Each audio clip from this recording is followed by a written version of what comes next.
Gregor, how long is it going to take you to rip his head off? It will be done in one.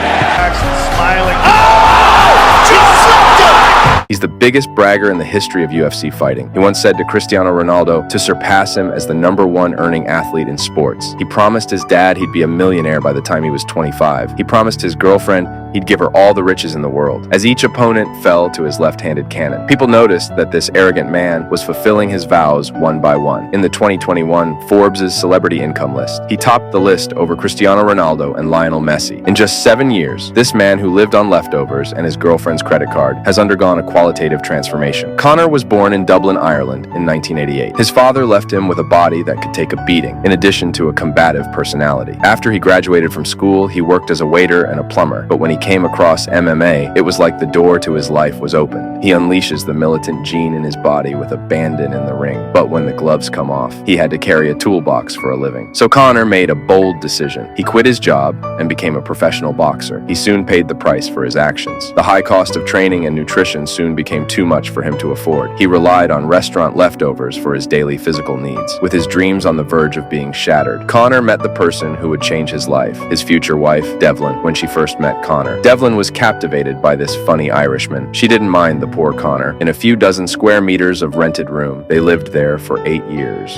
In 8 years, Devlin never bought a new dress. In the hardest times, she even worked 3 jobs a day to keep Conor's dream alive. And Conor didn't let Devlin down. He didn't have to worry about putting food on the table anymore. He was finally able to devote himself to the ring, and he quickly began to realize his fighting talent. He was virtually unstoppable in local tournaments. He won a lot of championship belts. Conor realized he belonged on a bigger stage. In 2013, Conor joined the UFC with a record of 12 wins and 2 losses, and soon after, he had his first fight. While the crowd booed and questioned his ability, he conquered them all in just 1 minute and 7 seconds. He spent his $50,000 purse on a brand new Land Rover for his wife after the race. Want to be a general's woman? Marry him when he's a soldier. Devlin was still basking in the glow of her new car. She didn't realize it was just the beginning of the return on her years of investment. Coming into the UFC, Conor was an unstoppable beast. He's beaten 5 opponents in a row and 4 KOs. His ferocious fighting style on stage and arrogant personality offstage, Conor's popularity has been on a roller coaster. It also gave him a chance to challenge the champion Aldo. To become the king of the featherweight division, he'll have to get past the undefeated king of the division. Aldo's sudden injury prior to the fight changed Conor's opponent to Dez. A disappointed Conor didn't know he was in for the toughest fight of his career. In front of this natural wrestler, Conor's proud fighting style had no advantage. He's been outmaneuvered the entire match. His mother couldn't stand to watch and left the ring, but Conor was determined. The physical pain is nothing compared to what he's been through. He eventually fought his way back to a KO. No one has been able to stop Conor's title run since.